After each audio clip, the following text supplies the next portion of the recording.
Hi hello ನಮಸ್ತೆ friends welcome back to Shri Jnaneshwara ಶಿಕ್ಷಣ ಸಂಸ್ಥೆ ನಾಗನೂರು. ಐ ಸಿ ಟಿಗೆ ಸಂಬಂಧಪಟ್ಟಿರ್ತಕ್ಕಂತಹ 6 ವಿಡಿಯೋಗಳನ್ನು ಈಗಾಗಲೇ ನೀವು ನೋಡಿದ್ದೀರಾ.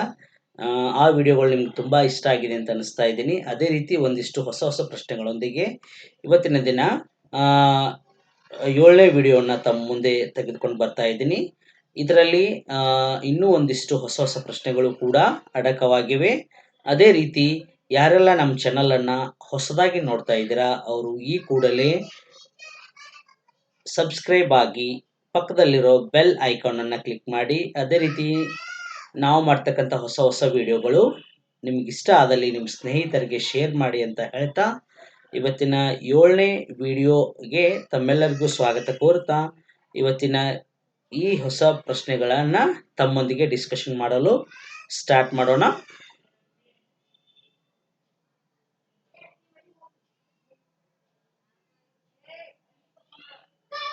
ಮೊದಲನೇ ಪ್ರಶ್ನೆ, statistical table can be generally generated on ಅಂತ ಕೇಳ್ತಾರೆ. Statistical table can be generally generated on ಅಂದರೆ ಸ್ಟ್ಯಾಟಿಸ್ಟಿಕಲ್ಗೆ ಸಂಬಂಧಪಟ್ಟಿರ್ತಕ್ಕಂತಹ ಟೇಬಲ್ಗಳು ಸಾಮಾನ್ಯವಾಗಿ ಎಲ್ಲಿ ತಯಾರಿಸಲಾಗುವುದು? ಹೌದಾ? ಆಪ್ಷನ್ ಎ ಮೈಕ್ರೋಸಾಫ್ಟ್ ಎಕ್ಸೆಲ್ ಅಂತಿದೆ, ಆಪ್ಷನ್ ಬಿ ಮೈಕ್ರೋಸಾಫ್ಟ್ ವರ್ಡ್ ಇದೆ, ಪವರ್ ಪಾಯಿಂಟ್ ಇದೆ, ಪೇಂಟ್ ಬ್ರಷ್ ಇದೆ. ಈ ಕೊಟ್ಟಿರ್ತಕ್ಕಂತಹ 4 ಆಯ್ಕೆಗಳಲ್ಲಿ ಸ್ಟ್ಯಾಟಿಸ್ಟಿಕಲ್ ಟೇಬಲ್ ಅನ್ನ ಸಾಮಾನ್ಯವಾಗಿ ನಾವು ಎಲ್ಲಿ ತಯಾರಿಸಲಿಕ್ಕೆ ಸಾಧ್ಯ ಇದೆ? ಹಾಗಾದ್ರೆ ಮೈಕ್ರೋಸಾಫ್ಟ್ ವರ್ಡ್ ಅಂತಂದ್ರೆ ಡಾಕ್ಯುಮೆಂಟೇಶನ್ ಮಾಡೋದಕ್ಕೋಸ್ಕರ ವರ್ಡ್ ಅನ್ನ ಯೂಸ್ ಮಾಡ್ತೀವಿ. ಪವರ್ ಪಾಯಿಂಟ್ ಅಂತಂದ್ರೆ ಯಾವುದಾದ್ರೂ PPT ಮುಖಾಂತರ ಅಥವಾ ಪವರ್ ಪಾಯಿಂಟ್ ಮುಖಾಂತರ ವಿಷಯವನ್ನ ಪ್ರಸ್ತುತಪಡಿಸೋದಕ್ಕೆ ಪವರ್ ಪಾಯಿಂಟ್ ಪ್ರೆಸೆಂಟೇಷನ್ ಅಂತ ಕರಿತೀವಿ. ಪೇಂಟ್ ಬ್ರಷ್ ಅಂತಂದ್ರೆ ನೀವು ನೋಡಿದ್ದೀರಾ, ಯಾವುದಾದ್ರೂ ಒಂದು ಚಿತ್ರವನ್ನ ತೆಗಿಲಿಕ್ಕೆ ಪೇಂಟ್ ಬ್ರಷ್ ಅಂತಕ್ಕಂಥದ್ದನ್ನ ಯೂಸ್ ಮಾಡ್ಬೋದು. ಹಾಗಾದ್ರೆ ಸರಿಯಾಗಿರ್ತಕ್ಕಂಥ ಉತ್ತರ ಮೈಕ್ರೋಸಾಫ್ಟ್ ಎಕ್ಸೆಲ್ ಇದು ಸರಿಯಾಗಿರ್ತಕ್ಕಂಥ ಉತ್ತರ. ಇಲ್ಲಿ ಸ್ಟ್ಯಾಟಿಸ್ಟಿಕಲ್ಗೆ ಸಂಬಂಧಪಟ್ಟಿರ್ತಕ್ಕಂಥ ಟೇಬಲ್ಗಳನ್ನ ರೆಡಿ ಮಾಡಲಿಕ್ಕೆ ಇದು ಉತ್ತಮವಾಗಿರ್ತಕ್ಕಂಥ ಒಂದು ಸಾಫ್ಟ್ವೇರ್ ಇದಾಗಿದ್ದು. ಇನ್ನು ಎರಡನೇ ಪ್ರಶ್ನೆ, in the context of internet identify the incorrect fair of the following ಅಂತ ಕರಿತೀವಿ. ಹೌದಾ? ಇಲ್ಲಿ ಕೊಟ್ಟಿರ್ತಕ್ಕಂತಹ ಒಂದಿಷ್ಟು ಸನ್ನಿವೇಶಗಳು ಅಥವಾ ಸಂದರ್ಭಗಳು ಇಂಟರ್ನೆಟ್ಗೆ ಸಂಬಂಧಪಟ್ಟಿದೆ. ಆ ಇಂಟರ್ನೆಟ್ಗೆ ಸಂಬಂಧಪಟ್ಟಿರ್ತಕ್ಕಂತಹ ಯಾವುದೋ ಒಂದು ಜೊತೆ, ಹೌದಾ, ಒಂದು ಜೋಡಿ ಸರಿಯಾಗಿಲ್ಲ ಅಥವಾ ಇನ್ಕರೆಕ್ಟ್ ಫಾರ್ಮ್ ಅಲ್ಲಿ ಇದೆ. ಹೌದಾ? ಇದು ಡೊಮೇನ್ಗೆ ಸಂಬಂಧಪಟ್ಟಿರ್ತಕ್ಕಂಥ ಒಂದು ಪ್ರಶ್ನೆ. ಇಂಟರ್ನೆಟ್ ಅಲ್ಲಿ ಡೊಮೇನ್ಸ್ಗಳು ಬರ್ತಾವಲ್ಲ, ಅದಕ್ಕೆ ಸಂಬಂಧಪಟ್ಟಿರ್ತಕ್ಕಂಥ ಪ್ರಶ್ನೆ ಇದು. .gov ಇದು ಗೌರ್ಮೆಂಟ್ ಗೆ ಸಂಬಂಧಪಟ್ಟಿರ್ತಕ್ಕಂಥ ವೆಬ್ಸೈಟ್ಗಳಿಗೆ ಸರಿಯಾಗಿರ್ತಕ್ಕಂಥದ್ದು. 1ನೇ ಆಯ್ಕೆ ಸರಿಯಾಗಿದೆ. ಇನ್ನು 3ನೇ ಆಯ್ಕೆ ನೋಡಿ, .com ಅಂತ ಕರಿತೀವಿ. ಕಮರ್ಷಿಯಲ್ ವೆಬ್ಸೈಟ್ಗಳು ಎಲ್ಲವೂ ಕೂಡ .com ಇಂದ ಎಂಡ್ ಆಗ್ತವೆ. ಆಮೇಲೆ ನೆಕ್ಸ್ಟ್ ಎಜುಕೇಶನ್ಗೆ ಸಂಬಂಧಪಟ್ಟಿರ್ತಕ್ಕಂಥ ವೆಬ್ಸೈಟ್ಗಳು .edu ಅಂತ ಎಂಡ್ ಆಗುತ್ತೆ. ಇದು ಕೂಡ ಸರಿಯಾಗಿದೆ. ಹಾಗಾದ್ರೆ ತಪ್ಪಾಗಿರ್ತಕ್ಕಂಥದ್ದು ಯಾವುದು ನೋಡಿ, .ac ಅಂತ ಕರಿತೀವಿ. .ac ಅಂತಂದ್ರೆ ಅಕಾಡೆಮಿಯಾ ಅಂತ ಕರಿತೀವಿ. ಅಕಾಡೆಮಿಯಾ ಬದಲಾಗಿ ಇಲ್ಲಿ ಕೊಟ್ಟಿರ್ತಕ್ಕಂಥದ್ದು ಅಕೌಂಟಿಂಗ್ ವೆಬ್ಸೈಟ್ ಅಂತಿದೆ. ಹೌದಾ? ಇದು ಇನ್ಕರೆಕ್ಟ್ ಫಾರ್ಮ್ ಆಗಿರುತ್ತೆ. ಹಾಗಾಗಿ .ac ಅಂತಂದ್ರೆ ಅಕಾಡೆಮಿಯಾ. ಹೌದಾ? ಈ ಯೂನಿವರ್ಸಿಟಿಗಳಿಗೆ, ವಿಶ್ವವಿದ್ಯಾಲಯಗಳಿಗೆ ಈ ಡೊಮೇನ್ ಇಂದಾನೆ ಎಂಡ್ ಆಗುತ್ತೆ. Next third question, which of the following softwares is used for processing photo or picture? ಈ ಕೆಳಗೆ ಕೊಟ್ಟಿರ್ತಕ್ಕಂಥ ಸಾಫ್ಟ್ವೇರ್ ಇಂದ ಫೋಟೋವನ್ನ ನಾವು ಪ್ರೊಸೆಸ್ ಮಾಡ್ಬೋದು. ಆಮೇಲೆ ಈ ಸಾಫ್ಟ್ವೇರ್ಗಳಿಂದ ಫೋಟೋ ಪ್ರೊಸೆಸ್ ಮಾಡಲಿಕ್ಕೆ ನಾವು ಬಳಕೆ ಮಾಡ್ಕೋಬಹುದು. ಮೊದಲನೇ ಆಯ್ಕೆ ಫೋಟೋಕ್ರಾಫ್, ಎರಡನೇ ಆಯ್ಕೆ ವಿಶ್ವಕ್ರಾಫ್, ಮೂರನೇ ಆಯ್ಕೆ ಫೋಟೋಶಾಪ್, ನಾಲ್ಕನೇ ಆಯ್ಕೆ ಪಿಕ್ಚರ್ ಪರ್ಫೆಕ್ಟ್. ಹೌದಾ? ಸಾಮಾನ್ಯವಾಗಿ ಎಲ್ಲರೂ ಕೂಡ ಫೋಟೋಶಾಪ್ ಅನ್ನ ಬಳಕೆ ಮಾಡ್ತಾರೆ ಫೋಟೋ ಎಡಿಟಿಂಗ್ ಅನ್ನ ಮಾಡಲಿಕ್ಕೆ. ಮತ್ತು ಈ ಸಾಫ್ಟ್ವೇರು ಇಲ್ಲಿ ಕೊಟ್ಟಿರ್ತಕ್ಕಂಥ ಆಯ್ಕೆಗೆ ಸರಿಯಾಗಿದೆ. ಹಾಗಾಗಿ ಫೋಟೋಶಾಪ್ ಅಂತಕ್ಕಂತಹ ಆಯ್ಕೆ ಸರಿಯಾದಂತ ಉತ್ತರ. ನೆಕ್ಸ್ಟ್ ಮುಂದಿನದಾಗಿರ್ತಕ್ಕಂಥ ಪ್ರಶ್ನೆ, ಐಡೆಂಟಿಫೈ ದ ಮ್ಯಾಚಿಂಗ್ ಫೇರ್ಸ್. ಅಂದ್ರೆ ಇಲ್ಲಿ ಕೊಟ್ಟಿರ್ತಕ್ಕಂತಹ ಒಂದಿಷ್ಟು ಪಾಯಿಂಟ್ಸ್‌ಗಳನ್ನ ಯಾವು ಸರಿಯಾಗಿ ಹೊಂದಾಣಿಕೆ ಆಗ್ತಾವಲ್ಲ, ಆ ಹೊಂದಾಣಿಕೆ ಆಗ್ತಕ್ಕಂಥದ್ದನ್ನ ಮ್ಯಾಚ್ ಮಾಡಿ ಕೆಳಗೆ ಕೊಟ್ಟಿರ್ತಕ್ಕಂಥ ಆಯ್ಕೆಗಳ ಮೂಲಕ ಸರಿ ಉತ್ತರವನ್ನ ಗುರುತಿಸಿ ಅಂತ ಹೇಳಿರ್ತಾರೆ. ನೋಡಿ ಇಲ್ಲಿ ಜೆ-ಪಿ-ಇ-ಜಿ ಇದು ಫೋಟೋ ಫಾರ್ಮ್ಯಾಟ್ ಆಗಿರುತ್ತೆ. ಹೌದಾ? ಫೋಟೋ ಮತ್ತು ಪಿಕ್ಚರ್ ಫಾರ್ಮ್ಯಾಟ್‌ಗೆ ಜೆ-ಪಿ-ಇ-ಜಿ ಅಂತ ಕೊಟ್ಟಿದ್ದಾರೆ. ಇದು ಸರಿಯಾಗಿದೆ.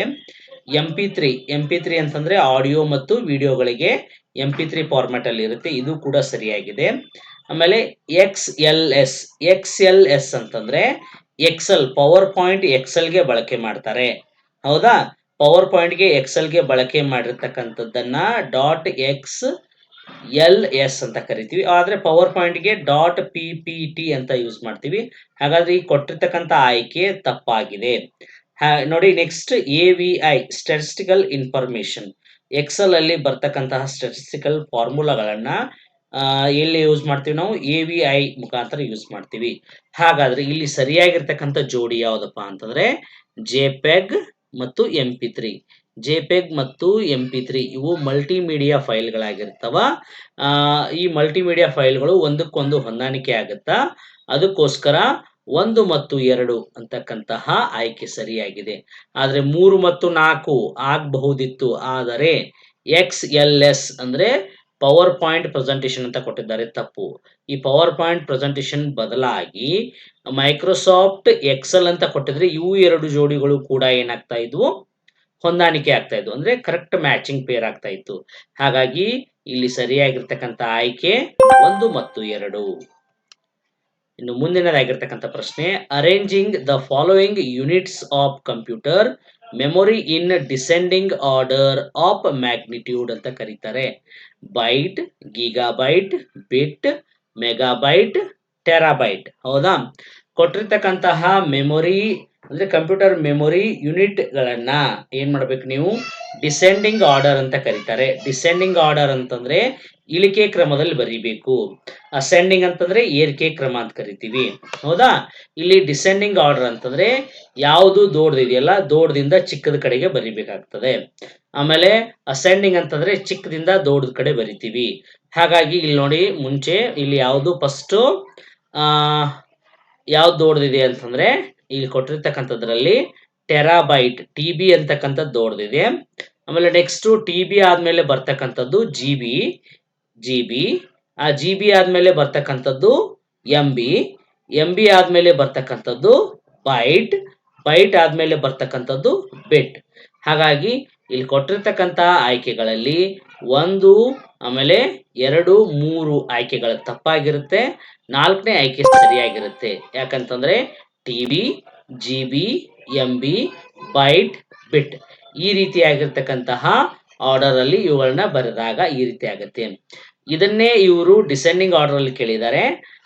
ಇನ್ನೊಂದು ಪ್ರಶ್ನೆ ಪತ್ರಿಕೆಯಲ್ಲಿ ಅಥವಾ ಇನ್ನೊಂದು ಸತಿ ಎಕ್ಸಾಮ್ ಅನ್ನ ಕಂಡಕ್ಟ್ ಮಾಡುವಾಗ ಅಸೆಂಡಿಂಗ್ ಆರ್ಡರ್ ಅಲ್ಲಿ ಕೇಳಿದ್ರೆ ಯಾವ್ದು ಫಸ್ಟ್ ಬರುತ್ತೆ? ಬಿಟ್ ಬರುತ್ತೆ, ಎರಡನೇದು ಬೈಟ್ ಬರುತ್ತೆ, MB ಬರುತ್ತೆ, ಗೀಗಾಬೈಟ್ ಬರುತ್ತೆ, ಟೆರಾಬೈಟ್ ಬರುತ್ತೆ. ಇದು ಅಸೆಂಡಿಂಗ್ ಆರ್ಡರ್. ಹೌದಾ? ಈ ವಿಡಿಯೋ ನಿಮ್ಗೆ ಇಷ್ಟ ಆಗಿದೆ ಅಂತ ಅನ್ಸ್ಕೊತಾ ಇದ್ದೀನಿ. ಇದೇ ರೀತಿ ನಮ್ಮ ವಿಡಿಯೋಗಳು ಇಷ್ಟ ಆದ್ರೆ ಲೈಕ್, ಶೇರ್ ಹಾಗೂ ಸಬ್ಸ್ಕ್ರೈಬ್ ಮಾಡಿ. ಈ ವಿಡಿಯೋನ ತಮ್ಮ ಫ್ರೆಂಡ್ಸ್ಗಳಿಗೆ ಶೇರ್ ಮಾಡಿ. ಇನ್ನೊಂದಿಷ್ಟು ಹೊಸ ಪ್ರಶ್ನೆಗಳನ್ನ ಮುಂದಿನ ತರಗತಿಯಲ್ಲಿ ತೆಗೆದುಕೊಂಡು ಬರ್ತೀನಿ. ಇಲ್ಲಿವರೆಗೆ ನಮ್ಮ ವಿಡಿಯೋನ ವೀಕ್ಷಣೆ ಮಾಡಿದ್ದಕ್ಕೆ ತಮ್ಮೆಲ್ಲರಿಗೂ ಧನ್ಯವಾದಗಳು.